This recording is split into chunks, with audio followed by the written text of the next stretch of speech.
To enable or disable showed hardware layers updates in Samsung Galaxy S9 or S9 Plus. Open Settings.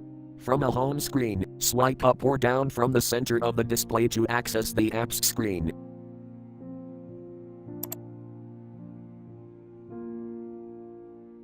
Tap Settings.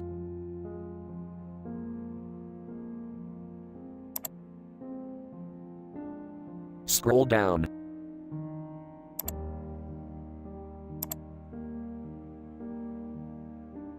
Tap Developer Options.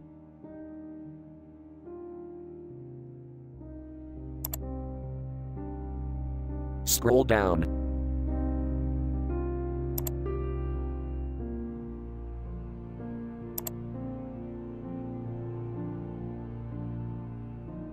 Tap Showed Hardware Layers Updates, switch until blue to enable, or tap until gray to disable.